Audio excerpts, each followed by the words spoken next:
Chers téléspectateurs de Tandem TV, bonjour. Je suis ravie de vous retrouver aujourd'hui pour un nouveau numéro d'Entre nous soit dit. Alors, on vous l'avait promis, ça a été un petit peu plus long que prévu, mais j'ai l'immense plaisir de reprendre aujourd'hui la conversation Entre nous soit dit que j'avais entamée au début de l'été avec cet invité au destin tout à fait étonnant, conférencier, philosophe, historiosophe, transmetteur de savoir, écrivain, poète, fondateur de l'Université populaire gratuite. Je suis ravie et toujours un petit peu intimidée d'accueillir sur ce plateau Monsieur Roni Akrich. Bonjour Roni. Bonjour Gali, c'est un plaisir partagé. Eh bien, vraiment un immense plaisir enfin de nous retrouver ici pour terminer ce qu'on avait, on avait langui. Entamé. Eh bien oui, moi en tout cas, ça a été le cas. On a eu un petit peu de mal, mais enfin voilà, on y arrive. Alors, Roni, on reprend aujourd'hui notre conversation entamée donc il y a quelques mois, où à travers l'exploration de votre parcours, nous avons abordé des sujets existentiels, philosophiques et aussi d'actualité politique. Alors, je vais rapidement, si vous me permettez, rappeler que vous êtes né en Algérie, vous avez grandi en région parisienne, que vous avez été militant communiste et trotskiste, et que c'est un peu par hasard et par curiosité que vous débarquez dans notre petit pays, en Israël, il y a donc 43 ans, pour ne jamais repartir. Alors ici, vous allez donc découvrir le Rav Kook, Manitou, André Neher et d'autres. Vous allez devenir un sioniste révolutionnaire. Vous allez vous marier 2 fois, vous allez avoir 7 enfants et vous allez vivre à Hebron. Alors, en arrivant en Israël, Roni, vous reprenez naturellement votre métier d'infirmier réanimateur que vous allez exercer donc à l'hôpital Hadassah Ein Kerem jusqu'en 2006. Et puis, le 18 janvier 2006, Roni, vous êtes mort. Et cet événement, bien entendu, va radicalement changer votre vie et devenir le nœud gordien de votre deuxième et nouvelle vie, celle qui vous a été offerte une deuxième fois. Alors, Roni, bien sûr, racontez-nous. Renaître, c'est quelque chose d'absolument extraordinaire. Je vais vous révéler un secret, parce que je n'aime pas le dire. Mais dans le prénom que mes parents m'avaient donné, prénom gaulois, bien entendu, l'un voulait René, et l'autre voulait Jean.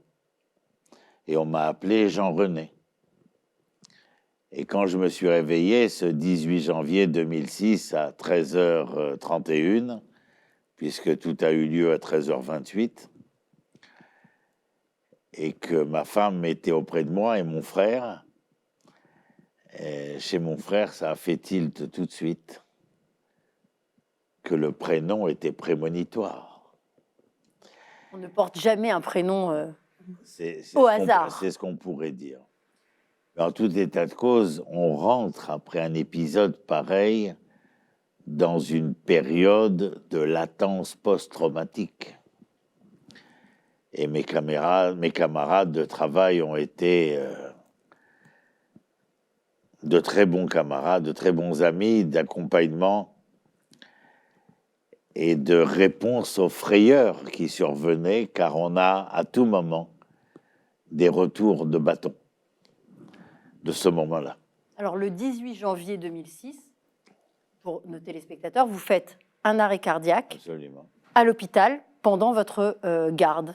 Et des amis, enfin mes collègues viennent mettre le stéto, fibrillation ventriculaire, on va aux urgences. La chance, c'est que le service où je travaille de soins palliatifs en oncologie est au même étage que les urgences. Et donc j'arrive et un ami, le patron des urgences, Chaim, qui s'occupe de moi, qui demande ce que j'entends, mon oreille, d'amener les chariots. Les chariots, c'est de réanimation.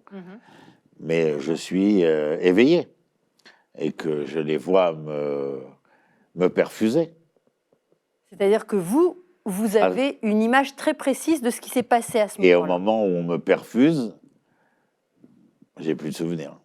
Après, le souvenir, c'est quand je me réveille et que j'ai mal à la langue et que Chaim, le patron des urgences, est à côté. Je lui dis, j'ai mal à la langue, et il me dit, tu t'es mordu.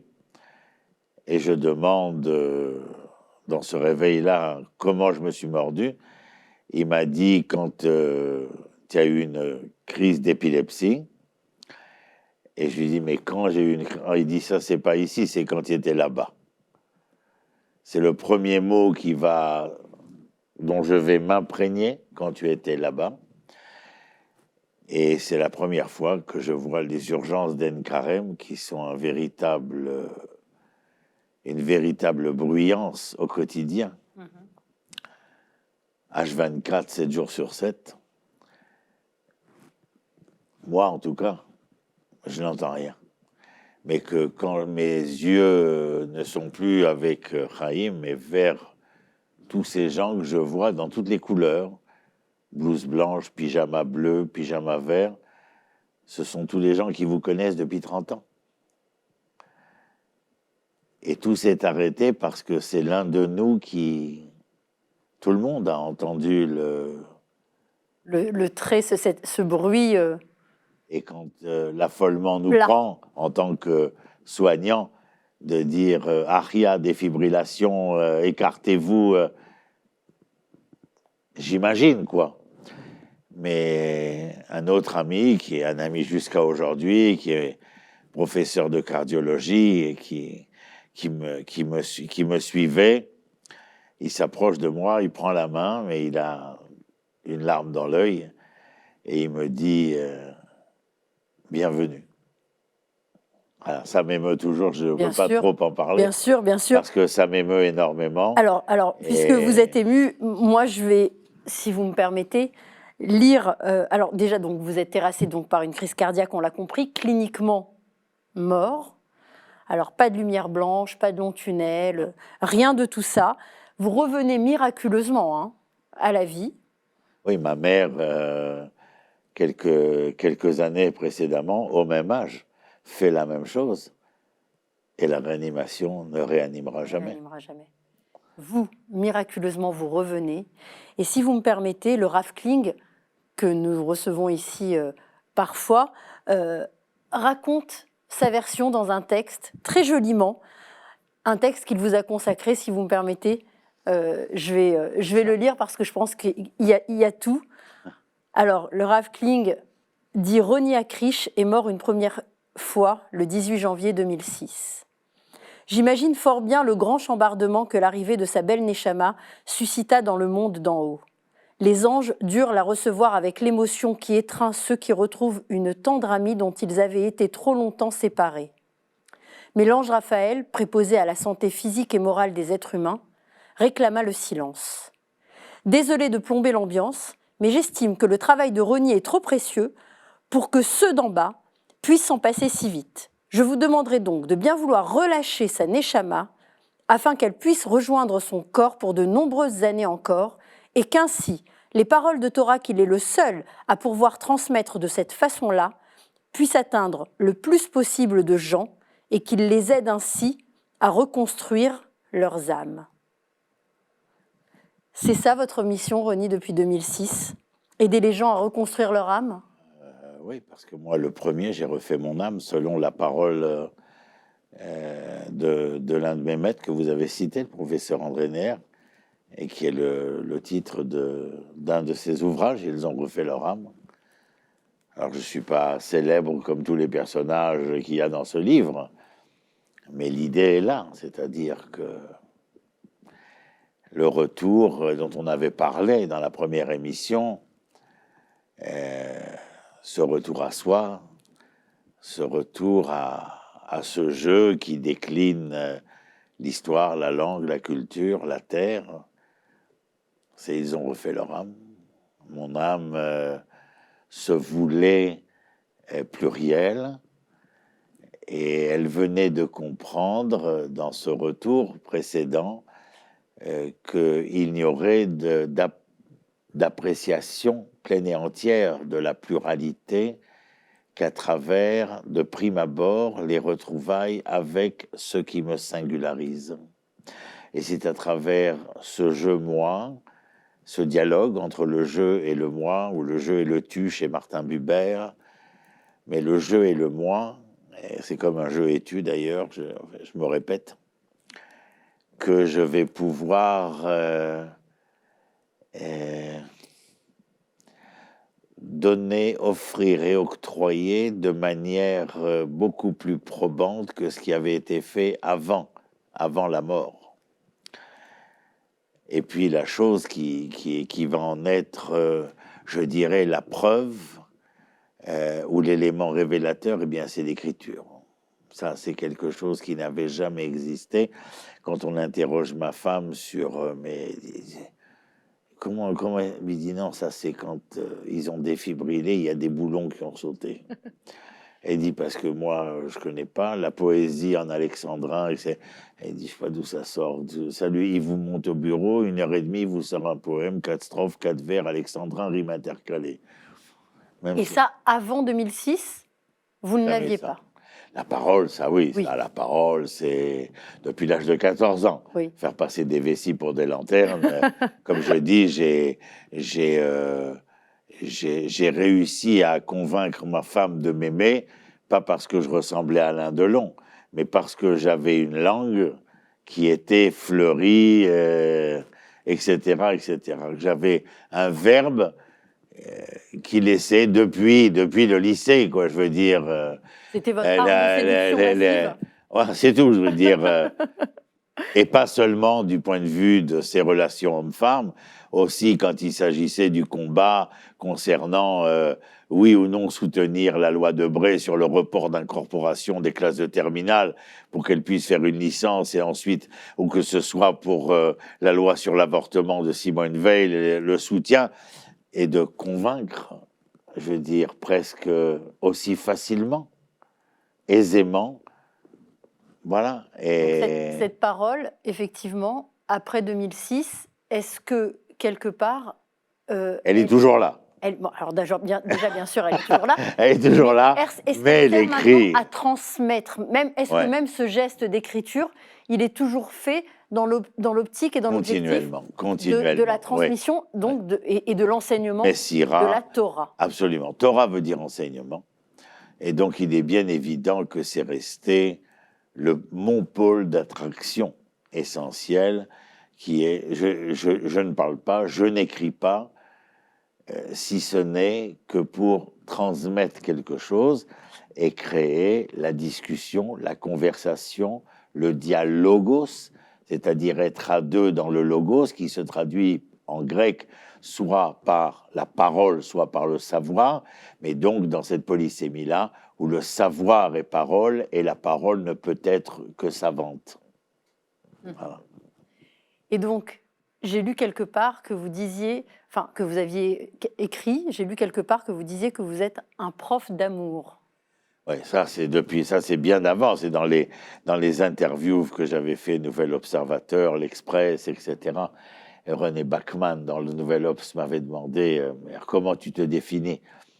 Alors je dis, moi j'étais encore dans les premières années de retour à mon judaïsme, j'étais un peu emballé comme ça, un peu exacerbé, et j'y avais dit, tu sais, le sujet que j'avais commencé à enseigner aussi, à la Michlelet Emouna à Jérusalem, mes premières élèves, et j'enseignais l'essence ou l'existence de l'amour dans la pensée d'Israël. Et c'est quelque chose qui me passionne jusqu'à aujourd'hui. D'ailleurs, j'ai plein de feuilles qui n'ont pas été éditées encore, mais c'était le sujet. Et j'étais content de voir mes étudiantes, parce qu'il n'y avait que des filles, les garçons sont irrecevables à cette parole, et donc les filles, la jante féminine entendait la parole qui était la mienne, et on le voyait, quelqu'un qui était venu assister à un cours a fait une comparaison qui m'a flatté parce que j'avais beaucoup aimé le film.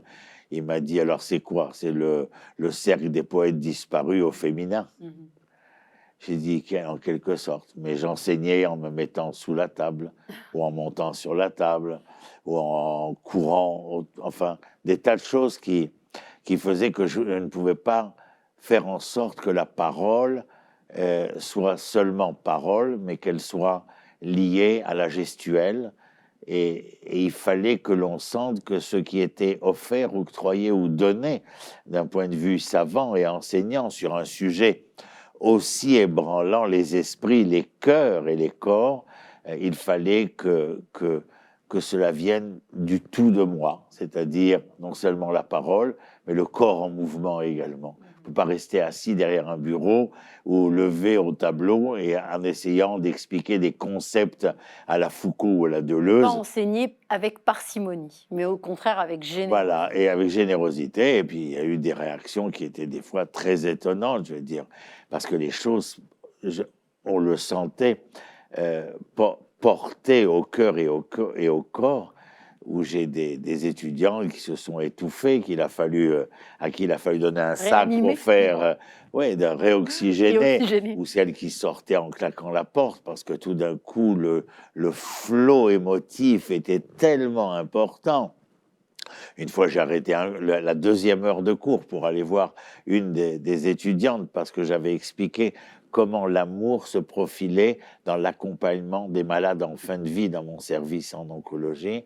Et sa sœur venait de mourir 6 mois auparavant. Et donc, j'ai arrêté la deuxième heure pour aller lui consacrer la deuxième heure. Mais ça faisait partie d'un tout, qu'il ne faut pas être simplement, il faut être plutôt, je dirais, être ce que l'on dit, être ce que l'on pense et être ce que l'on fait. Et quand les autres étudiantes ont vu que j'arrêtais le cours et que je prenais ce temps pour elles, il y avait là non seulement l'attention portée à cette étudiante qui était en souffrance émotive, mais pour toutes les autres, il y avait une autre leçon qui n'était pas dite, mais dans ce non-dit, il y avait une grande leçon dite. Voilà. Alors, est-ce que, donc, après cet événement de 2006, parce qu'il me semble que c'est quand même quelque chose qui bouleverse. Le carrefour d'une histoire. Exactement, qui bouleverse. Ouais. Comment est-ce qu'on appréhende après ça chaque journée? Comment est-ce que votre vie a été bouleversée? Comment est-ce que vous avez continué à partir de là? Dans mes études philosophiques, il y a des tas de choses qui sont venues, qui ont été rencontrées, appréciées, aimées. Il y a des choses qui tout d'un coup prenaient un sens obvi. Un exemple, carpe diem. Vivons l'instant. L'amor fati de Nietzsche, le carpe diem, Robin, des stoïciens. Et là, oui. Là, pour moi, tout d'un coup, ces propos, ces concepts-là, ces écrits ou ces idéaux prenaient forme et me donnaient à apprécier. En fin de compte, je répète toujours la phrase de ce merveilleux philosophe que j'aime beaucoup, André Comte-Sponville: on doit un peu moins regretter le passé, un peu moins espérer le futur, mais pleinement aimer le présent. Et oui, souvent, on est toujours soit nostalgique, soit on attend quelque chose, ou dans l'espoir, effectivement. Absolument. Je ferai ça quand, voilà. Je ferai ça. Et non. Exactement. Ça, c'est quelque chose que j'ai appris. Au lieu de profiter de l'instant. Absolument. Mais c'est la journée du lundi, pardon, Galit, la journée du lundi, quand c'est l'université populaire, que je me réveille à 5 heures du matin, chaque minute, chaque instant, jusqu'à ce que je prenne le bus, que je descende, que je prenne le tramway, que j'arrive au musée Yédidé Israël, qu'on mette en place avec tout le monde et que les gens vont comment. C'est une journée, mais de jubilation profonde pour chacun des moments présents.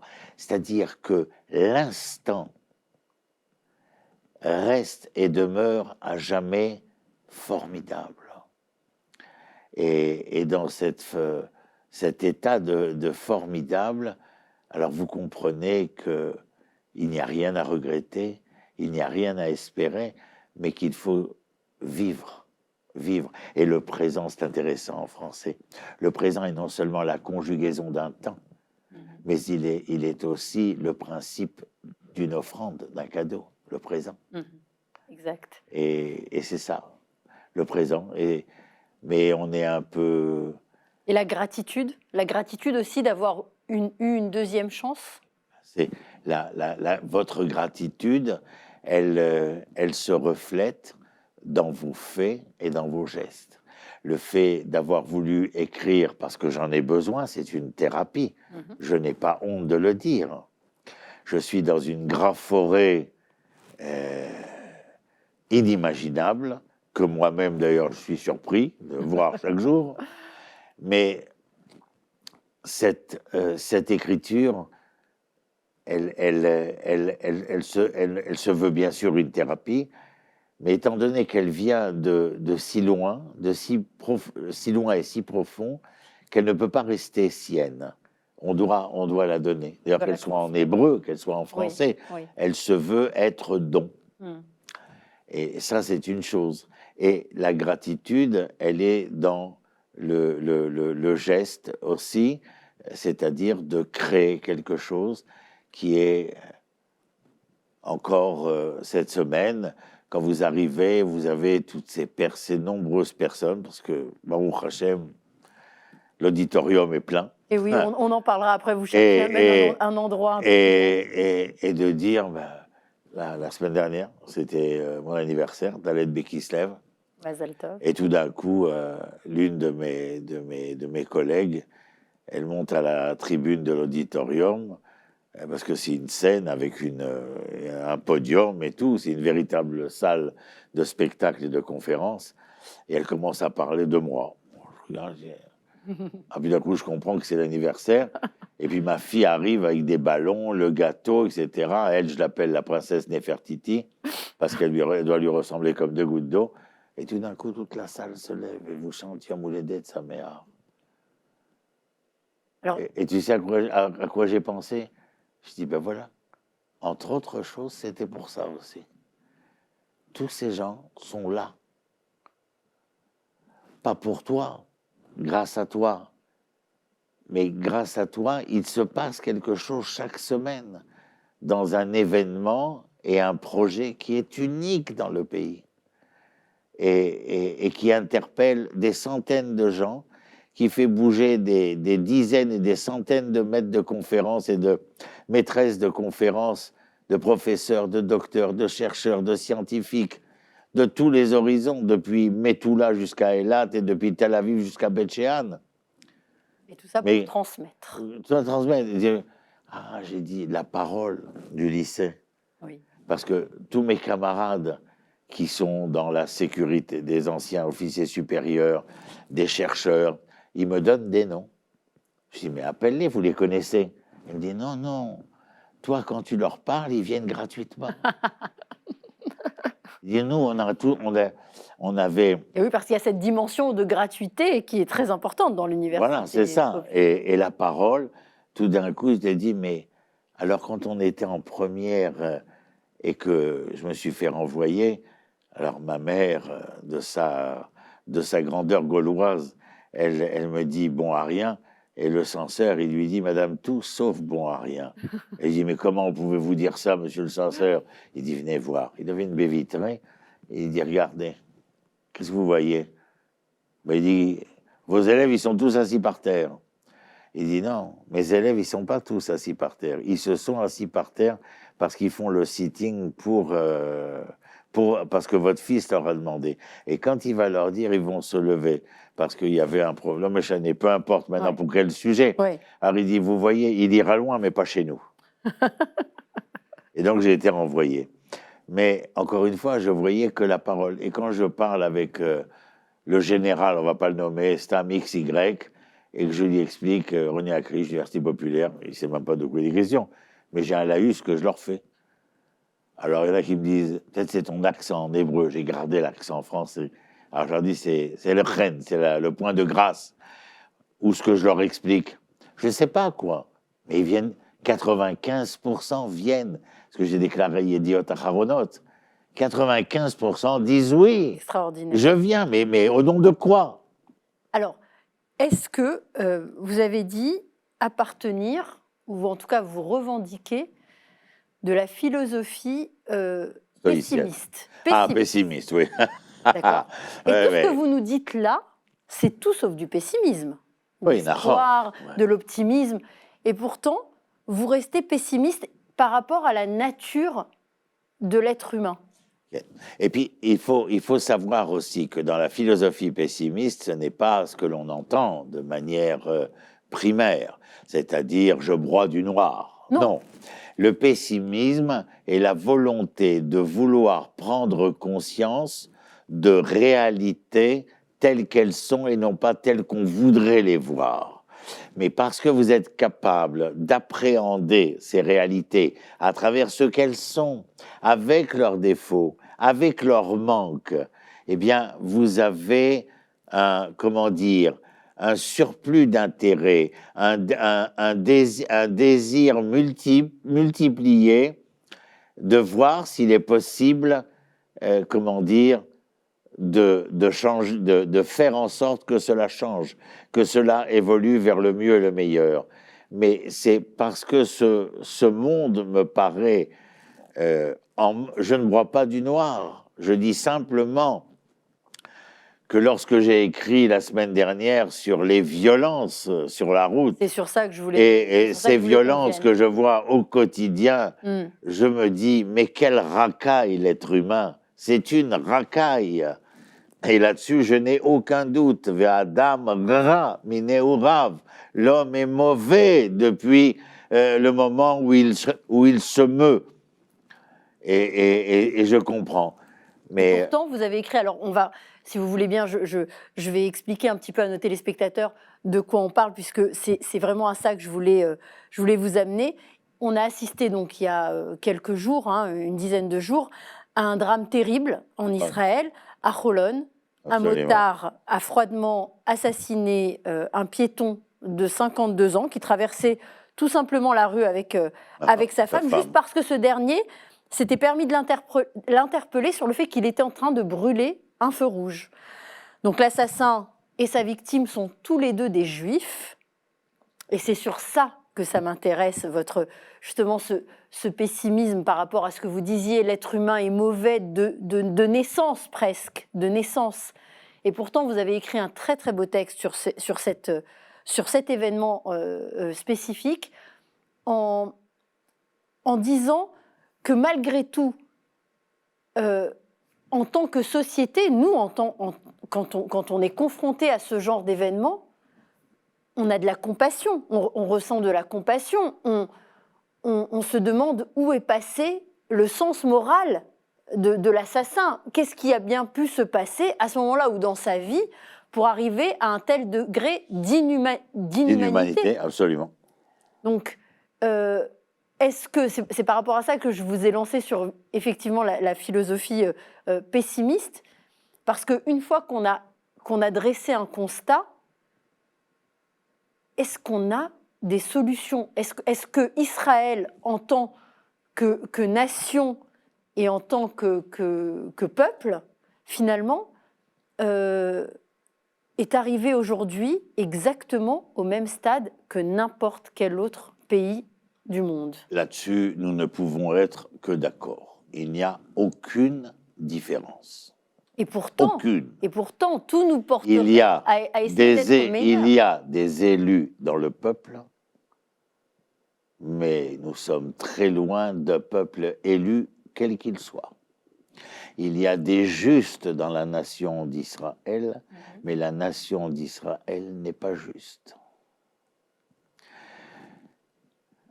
La réponse à votre question est, à mon humble avis, parce que nous ressemblons à tout un chacun et nous n'avons pas décidé de manière probante de comment mettre en branle ce que nous appelons notre élection, notre vocation. C'est-à-dire que si nous apprécions que notre vocation soit telle et telle et telle. Il faut que l'éducation nationale, il faut que l'éducation familiale, il faut que l'éducation environnementale soit celle qui coïncide avec les aspirations auxquelles nous aspirons. Or, l'école aujourd'hui, la famille aujourd'hui et la rue aujourd'hui sont l'antithèse totale de ce à quoi nous aspirons. Pourquoi?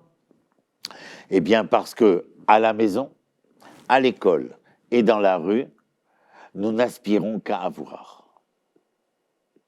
Et cet avoir prend la forme, par exemple, du consumérisme. Mais l'avoir à la maison, c'est l'enfant qui viendra vous dire « Magui Ali »,« Bali ». Magui Ali, ça veut dire que j'y ai droit. J'y ai droit, je mérite. Il n'y a pas de devoir. Oui. Il n'y a pas de devoir. Il n'y a même pas de mérite. Oui. J'y ai droit, exactement. J'y ai droit, mais ça veut dire que nous sommes là comme revendicateurs de droits, mais jamais de devoirs.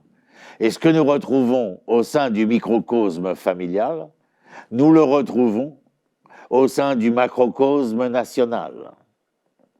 À quel moment est-ce que vous pouvez dater ce basculement? Parce que vous êtes là, on l'a dit au début, depuis 43 ans. Moi, je vis ici, j'y suis née, j'y ai vécu par à-coups, mais vraiment presque toute ma vie.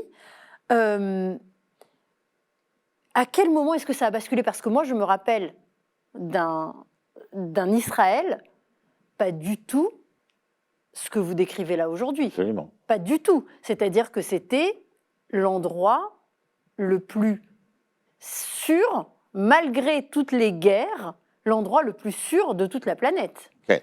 Moi, je pense que la descente aux enfers, je suis dantesque, que la descente aux enfers commence après la guerre de Kippour. Je pense que l'exacerbation de la victoire de 67, qui faisait de nous les monstres sacrés, 6 ans plus tard, nous étions mis au pied du mur qu'il n'y avait ni monstre ni sacré. Et qu'en fin de compte, nous avions affaire à une société qui se modernisait de plus en plus et qui donc trouverait le sacré non plus dans cette construction, cette élaboration de l'Israël, de l'hébreu, comme je l'ai appelé dans une autre émission, mais dans la consommation du bien d'avoir.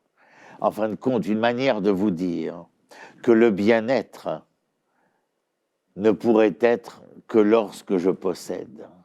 Et il y a eu un renversement inversement proportionnel dans le fait de venir et de pouvoir dire, après la guerre de Kippour, mais le début des années, fin des années 70, début des années 80, plus j'aurai, plus je serai. Et on a inversé l'équation qui était plus je serai et plus j'aurai. Et ça n'a été que de mal en pis pour en arriver là où nous sommes aujourd'hui. Ce qui est dramatique, parce qu'aujourd'hui, dans les rues d'Israël, un juif peut tuer un autre juif sur un coup de tête presque pour une raison tellement inutile et tellement futile. Qu'est-ce que cela dit? Qu'est-ce que cela dit sur nous en tant que société, mais surtout en tant que nation, dans l'accomplissement de ce que vous appelez le projet divin pour... Rappelez-vous Caïn et Abel. Caïn est le premier-né, il ne connaît que lui-même, il est donc égocentrique. Les parents font du premier-né un être nombrilisque. Le second-né a la conscience de l'existence de l'autre. Il est donc moral, en hébreu moussar, c'est-à-dire qu'il est capable de transmettre, parce qu'il a conscience à l'horizon de l'existence de l'autre. Or, le texte nous dit que ni l'un, qui devrait être à même de pouvoir entendre la nouvelle présence de l'autre, ni l'autre, qui a conscience de l'un et serait à même de lui parler, ni écoute, ni parole, entraîne la violence et l'humanité commence par le fratricide.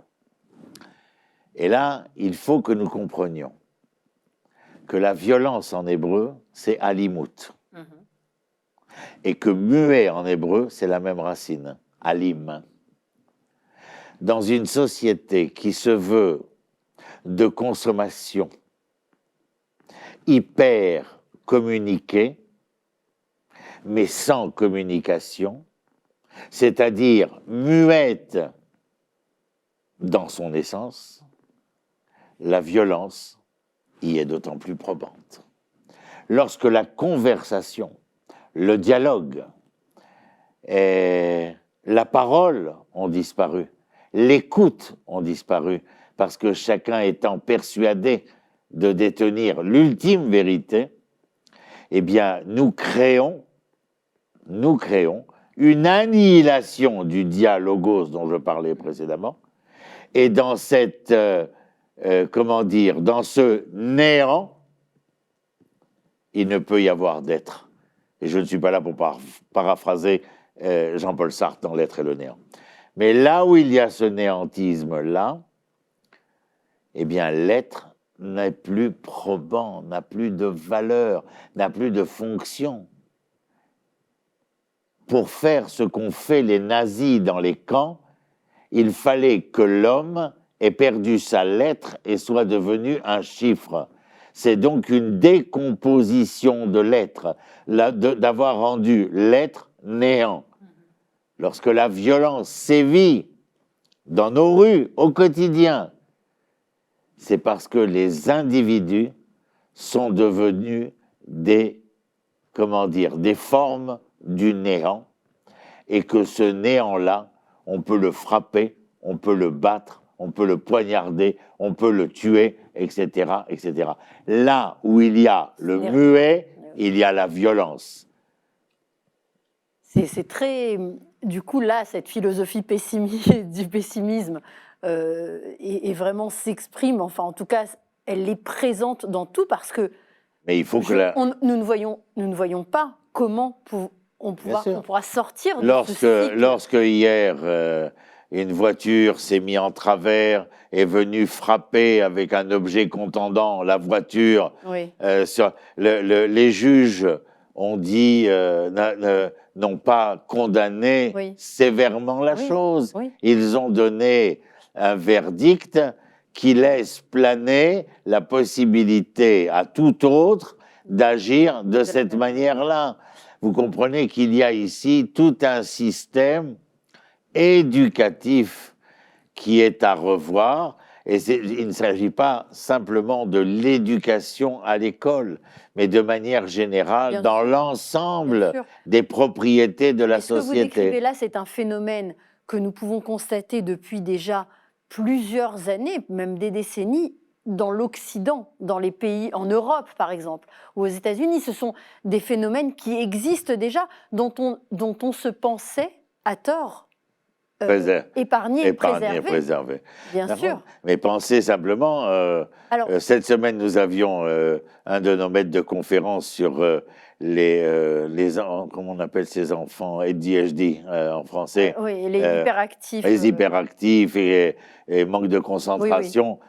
Nous sommes le pays au monde qui distribuons le plus de Ritaline. Oui.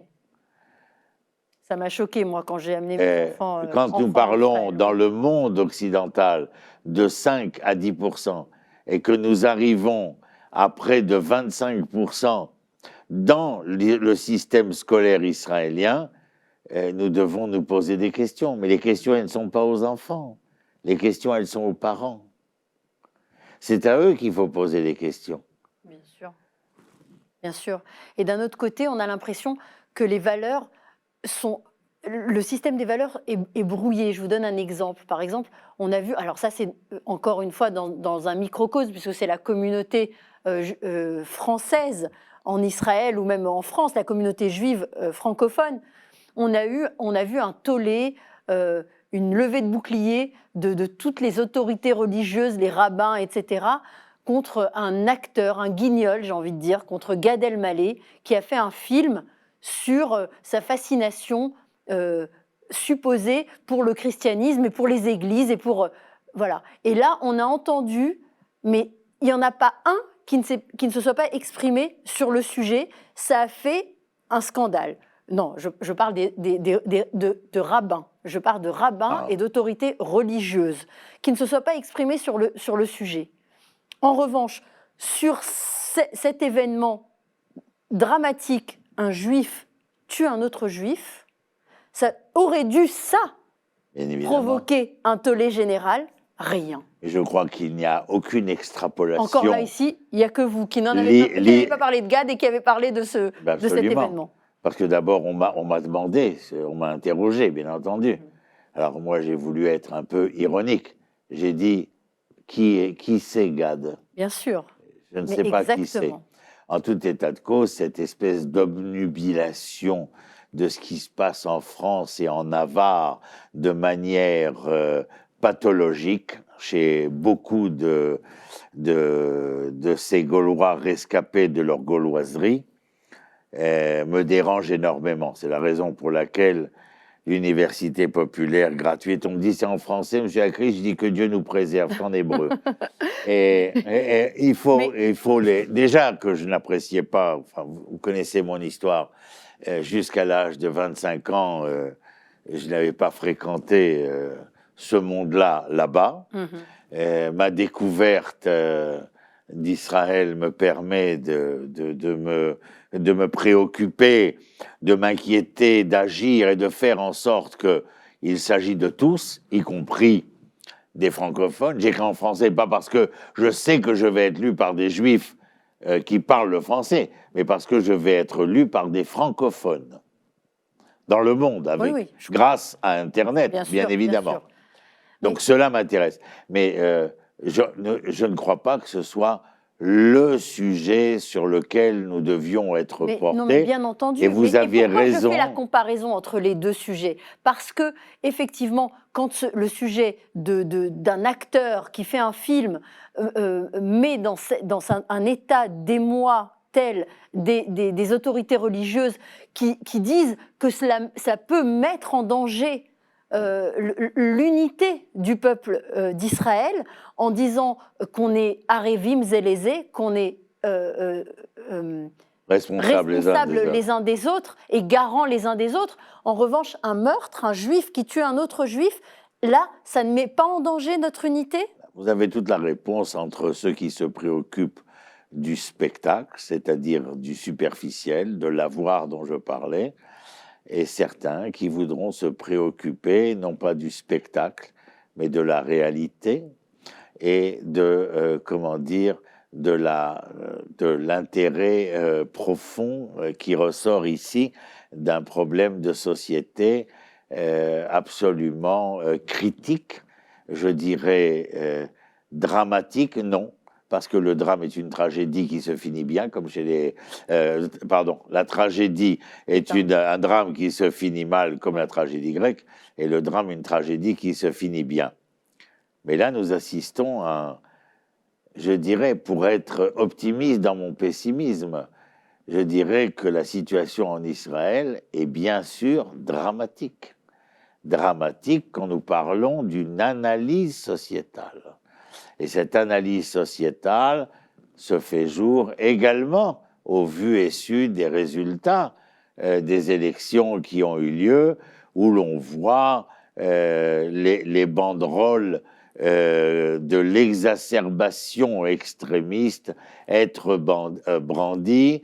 Le texte sortira certainement demain ou après-demain. Je suis en train d'écrire en hébreu, bien sûr, sur les peurs et le populisme.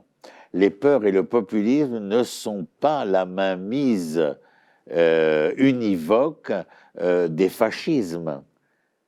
Nous avons eu le droit, dans les sociétés telles que Hannah Arendt nous l'a démontré dans le totalitarisme, de gauche comme de droite. Et nous assistons ici en Israël de comment nous sommes capables de part et d'autre de brandir l'épouvantail afin de faire peur et d'en appeler à la raison par la peur et non pas à la raison par l'espoir. Eh oui. Eh oui. Alors justement, c'est vous qui m'avez lancé sur les élections. Moi, c'est mon sujet de prédilection. Donc, je saisis la perche que vous me tendez. Vous qui prenez l'abstention, est-ce que vous avez voté? Oui, cette fois-ci, j'ai été voté. Cette fois-ci, j'ai été voté parce que je sentais que le vote allait être décisif. Alors, bien entendu que moi, je vis dans une dichotomie totale, étant donné que, jusqu'à l'heure où nous parlons, je suis un féru et un fervent féru de la justice sociale. Chose que la droite israélienne a, comment disent les jeunes, complètement zappé. C'est le mot, il paraît. Et la gauche. Et que la gauche a également annihilé de son mémorandum. Et je reste, encore une fois, pantois, face à de telles attitudes où, d'abord, personne ne nous présente un programme. Dans ma jeunesse, on avait des programmes politiques. En Israël, ça fait bien longtemps qu'il n'y a pas de débat politique. Il n'y a plus de débat non plus, bien sûr. Donc je dis, la volonté du peuple a été celle-ci. Mais je comprends très bien pourquoi la volonté du peuple a été celle-ci. Non pas parce qu'il y avait une volonté obvie que les pauvres soient moins pauvres. Non, pas du tout. Mais que nous étions craintifs pour notre sécurité, à juste raison, car nous étions témoins d'un délitement de la gouvernance depuis très longtemps, non pas du dernier gouvernement, depuis très longtemps, et d'une perte de souveraineté totale, non pas en Judée-Samarie, mais en Galilée et dans le Négev. Je sens de cette manière que le peuple en appelle à la raison d'État, non pas pour la Judée-Samarie, mais pour ce qui est, de prime abord et d'origine, l'État d'Israël des jurés, selon la loi. Maintenant, bien évidemment, que ce qui se passe en Judée-Samarie, mais enfin rien de nouveau sous le soleil, ce qui est absolument inconcevable et inacceptable, c'est de voir les routes du Negev devenir le Far West et les villes et les villages arabes de Galilée devenir règlement de compte à hockey choral. Face à cela, nous avons vu un délitement de la gouvernance pendant toute la période de M. Bibi Netanyahou, sans aucune hésitation. Nous sommes absolument, comment dire, dans une jouissance formelle du fait que nous avons signé des accords qui rappelaient Abraham. Enfin, je crois qu'Abraham, comme je l'ai rappelé dans l'une de vos émissions, c'est d'abord et avant tout la probité de la justice sociale. C'est-à-dire que nous devons prendre conscience que les temples ont été détruits, non pas parce que nous avions des ennemis à l'extérieur, qu'on a appelés Titus ou Nabucodonosor, mais parce que notre ennemi intérieur, social, économique, politique, eh bien, est prêté à faux, et en conséquence de quoi, eh bien, le peuple s'est entredéchiré et a perdu valeur et vertu, ce qui nous a amené à la déconstruction, pas celle de Derrida, mais la déconstruction de la souveraineté d'Israël et à la destruction des temples, de ce qui représente une certaine forme d'esprit. Donc, la vérité, le vote a été probant dans ce sens où il y a, comment dire, bien sûr, c'est pas une majorité absolue, enfin, c'est une majorité absolue, oui, mais je veux dire, c'est pas un raz-de-marée venu dire cela, mais en tout cas, une majorité venue affirmer qu'il n'était pas possible de laisser les choses en l'état.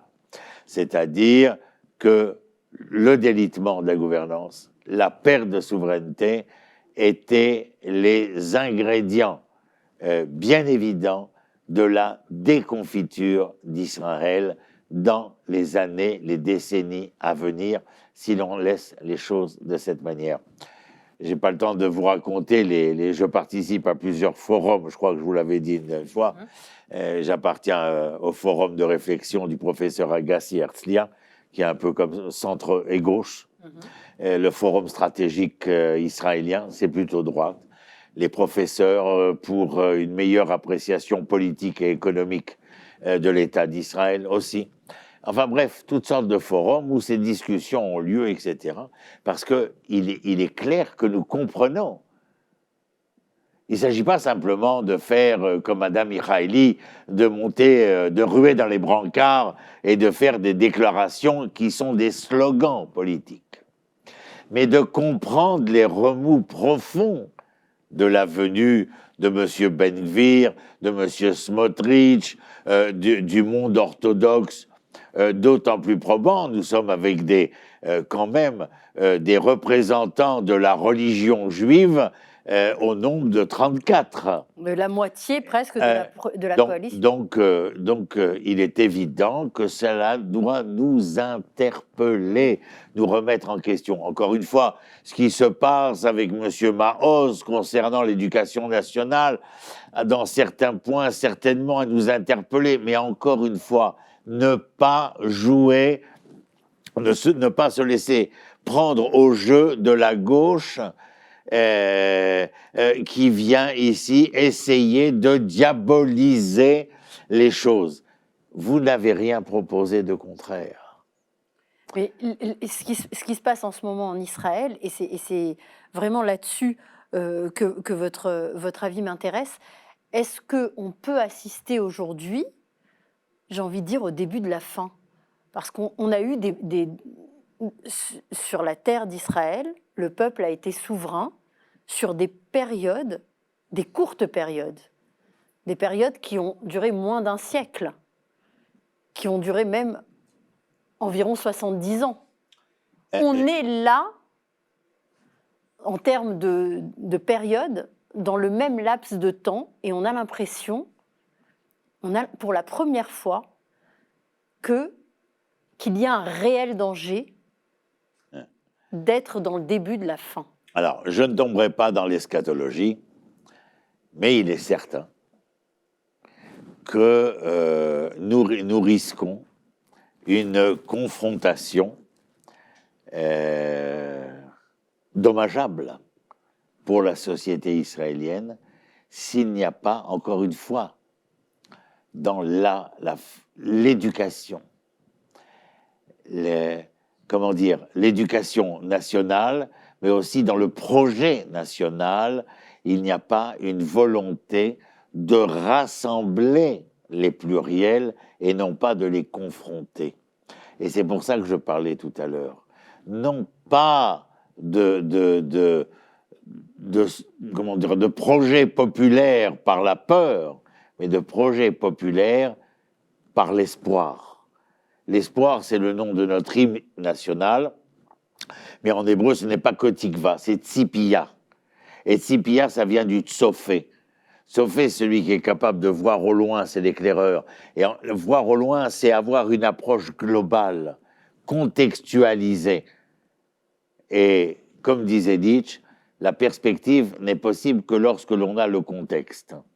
Et pour prendre la mesure du contexte, il faut être apaisé, serein. Certainement pas dans le slogan, certainement pas dans le populisme, mais il faut être serein et apaisé. Je crois que... Qui fait du populisme aujourd'hui, si ce n'est... autant d'un côté que de l'autre. Vous trouvez? Autant d'un côté que de l'autre. Si ce n'est aujourd'hui, Yair Lapid, Premier ministre encore, à l'heure où on se parle, encore en exercice, qui écrit une lettre officielle, avec une en-tête officielle du bureau du Premier ministre, à toutes les autorités locales pour les appeler à ne pas collaborer avec la nouvelle administration. Mais vous savez comment on appelle ça en hébreu? Sha'agat ha'arir. Sha'agat ha'arir, c'est le cri du lion lorsqu'il est blessé. C'est là qu'il crie le plus fort. Oui, mais c'est le au mal, moment de l'agonie. est-ce qu'on mesure le mal que cela peut faire? Absolument. Mais ce que je veux que vous compreniez, c'est il nous reste, je crois, 2 minutes, Oui, oui. mais il faut prendre, comment dire, du recul pour avoir cette perspective dont je parle. Malheureusement, on ne peut pas ici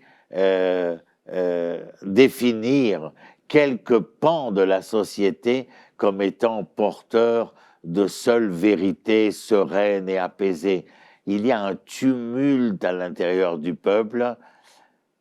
Je crois que j'aurais dû le dire dans une autre émission, mais ce tumulte est lié à ce besoin de vouloir rester juif, au lieu d'utiliser cet Israël que nous sommes devenus par foi et par loi, afin de retrouver les valeurs hébraïques essentielles.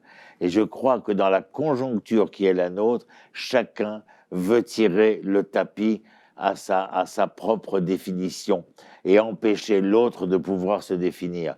Rien ne pourra jamais se faire, que ce soit d'un côté ou de l'autre, mais en essayant, comme dans l'orchestration symphonique, que tous ces instruments si différents, si pluriels, soient capables de pouvoir trouver la mesure, le temps et la note qui puissent leur permettre de nous faire entendre, à nous qui sommes à l'extérieur, cette symphonie harmonique. Donc je crois que les manichéismes politiques ne font que desservir la politique et qu'il faut que le peuple, et c'est celui auquel je crois, il faut que le peuple se réveille et fasse entendre sa voix et qu'il n'est pas là pour subir les effets secondaires, de propos extrémistes, de propos vindicatifs, de propos manichéens, mais que le peuple fasse entendre sa volonté de vivre et non seulement de vivre, mais de vouloir devenir ensemble malgré les différences qui sont les nôtres. L'université populaire hébraïque et gratuite, qui est la mienne, elle permet à tout un chacun de venir apprendre, elle permet à tout un chacun de venir enseigner. Je terminerai avec ça. J'avais une féministe qui est venue, et moi je suis assis dans le public, bien sûr, et j'avais une femme à côté de moi avec le genou qui n'arrêtait pas de trembler. Je lui demande si elle avait un Parkinson. Alors elle me dit non. Alors je dis, qu'est-ce qui te dérange? Elle dit, mais tu entends ce qu'elle est en train de raconter? Je dis, bien sûr que j'entends, mais elle n'est pas venue pour nous convertir. Elle est venue pour nous faire savoir ce qu'elle voulait qu'on sache de ce qu'elle était. Et ça, nous le prenons à la maison et nous ferons notre salade. Mais en aucun cas ne pense un seul instant que celui-là est venu te convertir à toi. Il est venu te faire savoir, il est venu t'apprendre, te faire connaître, te faire entendre quelque chose que tu ne pouvais connaître, mais qui peut-être, grâce à cette connaissance, te permettra de vivre mieux avec ton voisin ou ta voisine. Magnifique. C'est sur ces paroles donc optimistes, cette fois, que nous nous arrêtons là encore une fois trop tôt. Rony, et tu as remarqué que c'est par une analyse pessimiste que nous finissons dans cet optimisme-là. Dans cet optimisme, mais bien entendu. Alors, l'université populaire gratuite à Università Hamamit Achinamit, donc le café Da'at, c'est tous les lundis au musée des Amis d'Israël, Muséon Yedidei Israël, à Jérusalem. Et on peut nous suivre sur Facebook, Twitter, je vais y venir. La chaîne télévisée. J'ai ouï dire que vous étiez même à la recherche d'un local plus grand parce que vous avez beaucoup de demandes. Oui, voilà. Bon, ben ça viendra. Ça aussi, chaque chose est venue presque naturellement. Donc, j'imagine que ça aussi, ça viendra. Mais c'est un grand plaisir de voir que de plus en plus de gens, veulent savoir, connaître, entendre et comprendre. On vous souhaite une grande Hatzlacha. Donc, on vous retrouve à Jérusalem, au Muséon Yedidei Israël, tous les lundis, sur Facebook, sur la page Café Da'at. Café Da'at. Et sur la chaîne YouTube télévisée qui s'appelle Café Da'at. Café Da'at aussi. Alors, vous avez aussi votre chaîne. RenyAkrish.com votre site internet, RenyAkrish.com. Voilà, exactement. Et la page Facebook, Passion d'un Hébreu. Voilà, toujours les Passions d'un Hébreu, oui, passionné à jamais. Alors voilà, on vous retrouve partout sur les réseaux. Merci Galit. Merci à vous d'avoir passé ce moment entre nous, Avec plaisir. Merci à vous de nous suivre toujours plus nombreux sur le Tandem TV. On se retrouve très vite et très bientôt pour un autre Entre nous soit dit, toujours sur Tandem TV. Au revoir.